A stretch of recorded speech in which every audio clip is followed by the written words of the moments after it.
The Owen James Report is brought to you by Columbus Business Solutions. One provider, all the solutions. I'm Omar Azan, the Logistics and Operations Officer at Bashco, and we could not be happier with the phone package we got from Columbus Business Solutions. All calls between Columbus or flow numbers are free. That makes communication between our head office and our branches that much more affordable. At Bashco, the calls are endless, whether it be from our customers or between our offices, and that adds up to significant savings, which is always good for business. I'm Omar Azan from Bashco, and we use Columbus Business Solutions. You? Columbus Business Solutions. One provider, all the solutions. Good evening. This is the Owen James Report. The private sector organization of Jamaica stopped just short of describing as crazy any person suggesting a plan B for Jamaica without the IMF. PSOJ President Chris Zaka communicated this sentiment at a Lions Club luncheon in St. Andrew today. Such a train of thought risks plunging us into the abyss and significantly hurting all of us. Most of all, the most vulnerable of us, the poor, the marginalized, and the aged, and should be totally discredited. Mr. Zaka noted that the cabinet goes on a 3-day retreat starting tomorrow and called for critical details and plans involving 4 key areas: public sector reduction and modernization, tax reform, the creation of a growth-oriented business environment, and protection for the most vulnerable during a time of economic restructuring. Now, Zaka was particularly passionate on the creation of a more business-friendly environment.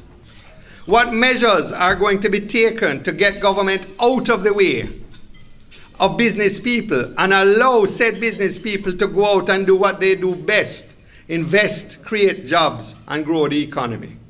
In what way will the government reprioritize its expenditures to spend on infrastructure that will strengthen our resilience and open up opportunities for development? How quickly will you move to passing critical business enabling legislation such as a new insolvency law and a new Secure Transaction Act? Mr. Zaka also emphasized that the business sector wants to hear from cabinet members more public displays of support for Finance Minister Dr. Peter Phillips. News on equities now, and the market was characterized by heavy trading in JMMB, which accounted for 2/3 of shares traded. JMMB held firm at $8.30. DNG's 10% fall, as well as Scotia Group's 0.5% fall, helped to depress the indices today. The main JC index declined by 105 points, or 1/10%.